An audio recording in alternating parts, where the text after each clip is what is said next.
I've read the document in detail. We don't. And besides, the ECJ is the ultimate arbiter in a dispute. It is, so the EU will always win. Why, Prime Minister, when the British people voted peacefully and democratically to leave the European Union, have you surrendered that right and made us a rule taker to the EU once again? Thank you, Mr. Speaker. Can I just point out to the Prime Minister that nothing can undo the fact that 17.5 million people voted leave, and they voted to take back control of our laws and to stop paying money to the EU. And that was a considerably larger vote than the 9.7 million who voted Labour at the last election. And now he is submitting to EU regulations without any control, and he is giving money, starting to pay money back to the European Union. He's giving up control over our laws and restoring payments to the European Union. He will pay a bitter political price for this betrayal. And yet it seems that the Prime Minister is basically just ignoring that, carrying on, putting his fingers in his ears. He's desperate to cosy up to this failing economic model, these failing EU regulators. And look, I mean, we'll be the beneficiaries in electoral terms, but in the interim, I'm very sad for the country because this will be bad for citizens, it'll be bad for the constituents in Boston and Skegness and elsewhere. The will of 17.5 million Britons hangs in the balance as Parliament witnesses a shocking erosion of Brexit freedoms. Today, we bring you explosive exchanges from the heart of our democracy, where the Prime Minister stands accused of surrendering the very freedoms that British citizens voted for in the largest democratic mandate in our history.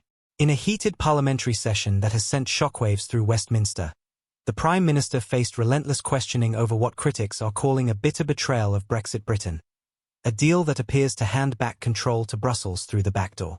He will pay a bitter political price for this betrayal, warned one MP, as the chamber erupted into fierce debate over revelations that Britain is poised to resume payments to the EU, submit to European regulations, and potentially sacrifice our judicial sovereignty to the European Court of Justice. The Prime Minister's assurances were immediately challenged by representatives speaking for communities across the nation. In Boston and Skegness, fishermen are described as furious that their industry has been surrendered in negotiations, while grave concerns mount about the impact on British youth employment.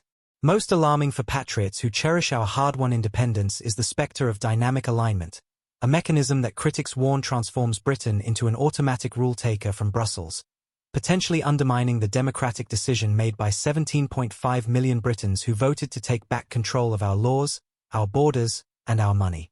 As this crisis unfolds, one question hangs heavy in the chamber. Has the government sacrificed the sovereignty that the British people fought so hard to reclaim? We're going to do things differently. We're going to tell the truth, even when they are hard truths.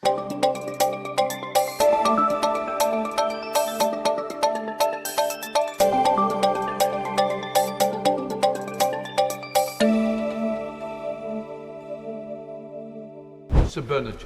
Thank you, Mr. Speaker. Can I just point out to the Prime Minister that nothing can undo the fact that 17.5 million people voted leave, and they voted to take back control of our laws and to stop paying money to the EU. And that was a considerably larger vote than the 9.7 million who voted Labour at the last election. And now he is submitting to EU regulations without any control, and he is giving money, starting to pay money back to the European Union. He's giving up control over our laws and restoring payments to the European Union. He will pay a bitter political price for this betrayal. Mr. Speaker, he knows full well that we had a red line about not rejoining the EU, no single market, no customs union, no freedom of movement. We were told it was impossible to negotiate a better deal with the EU with those red lines. We've just done it. we've also showed that we are outside the EU, because he will appreciate that having a deal with India and the US is inconsistent with membership of the EU. There could be no better evidence that we're not going back into the EU, nor are these negotiations on that basis. I know he understands that very, very well. I'm surprised at the way he puts his question. As for control of the borders, honestly, it went from quadrupling net migration after Brexit to nearly 1 million. That wasn't controlling our borders. It was a complete lack of control on the other side. Mr. Speaker, on the question of payments, I do think it's important to appreciate that we've achieved unprecedented access to EU markets without the budgetary payments of member states. That is an incredible achievement. The only payment under the SPS agreement are administrative costs to support the relevant costs of implementing and administering the scheme. For schemes and payments where it's in our national interest, we will negotiate proportionate contributions, as already happens under the deal negotiated by them, for example, in relation to R&D and into Horizon. He knows all that very well. With youth unemployment higher in Europe, in countries like France, Spain, Portugal and Sweden, I can see why the EU pushed for a youth mobility scheme to help get their youth unemployment figures down. So can the Prime Minister tell the House what impact assessment he has done on his youth scheme for youth unemployment for young Brits, particularly white working class boys who suffer the most? And can he tell the House today the cap he has put on numbers for people coming into the UK? If he can't, this is a bitter betrayal of British youth. Mr. Speaker, this provides young people in the United Kingdom the opportunity to work, to study and to travel in Europe. It is going to be a capped scheme of limited duration and with visas, something, again, everybody said we couldn't negotiate. We have negotiated. And in relation to her question about what we're doing for young people in this country, she should look to the Trailblazer schemes that we set up that are helping young people back into work. The most pernicious part of this deal is dynamic alignment, by which we become an automatic rule taker from the European Union. Labour have been briefing journalists. We have an opt-out from that. I've read the document in detail. We don't. And besides, the ECJ is the ultimate arbiter in a dispute. It is, so the EU will always win. Why, Prime Minister, when the British people voted peacefully and democratically to leave the European Union, have you surrendered that right and made us a rule taker to the EU once again? I'd forgotten about some of the nonsense that's spouted. Just on the question of how the rules are made, they will go through a parliamentary process in this House. In this House. We are already aligned. We are in alignment. We are just not getting the benefit of it. This gives us the benefit which will be counted in the business jobs and bills that we can deal with this. And in relation to an independent arbiter, there's independent arbitration where there's disputes in this agreement. Look, they all know this. Every trade deal has an arbitration clause to deal with the settlement of disputes. All trade deals have that, including all the trade deals that they have negotiated.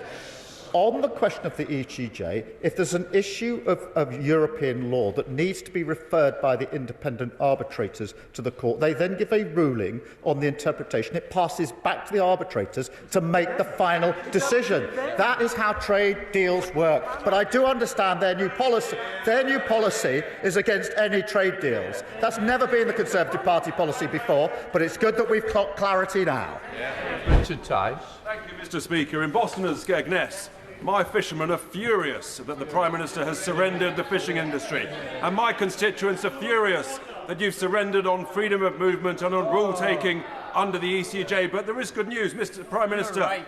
Do you accept that you've also surrendered the jobs of many of your backbench MPs of the next general election to reform? Well, I'll happily explain to his constituents the huge benefits of these deals measured in jobs that will be saved, jobs that can now thrive, bills that will come down. And it is really important for our economy that we have these deals. That is in the interest of his constituents. It's in the interest of the whole country.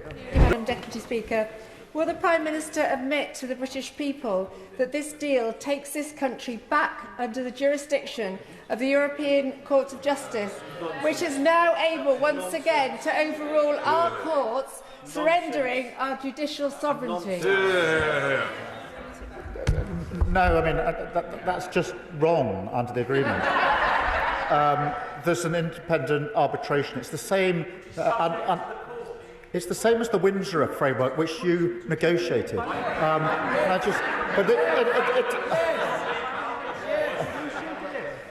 It is an important point. It's an independent arbitration process. There's the same process for pretty well every trade deal that's struck, not just by us and other countries, but most other countries. In this particular case, if the independent arbitration needs reference on a point of law, it's referred to the ECJ, which then refers it back to the independent arbitrator to make a decision. So that's how it operates. If the Prime Minister is right that our food standards are already in alignment with those of the EU, why could we not have negotiated the deal on the basis of mutual recognition of those standards, as other countries have done, rather than open ourselves up to having to alter our standards in line with whatever the EU may decide to change in the future? That's a very good question he should put to Boris Johnson. If this information matters to you, if you believe in true democracy and transparency, then like this video, subscribe to this channel, and share this breaking report with everyone you know. The power to protect Britain's future lies with an informed public.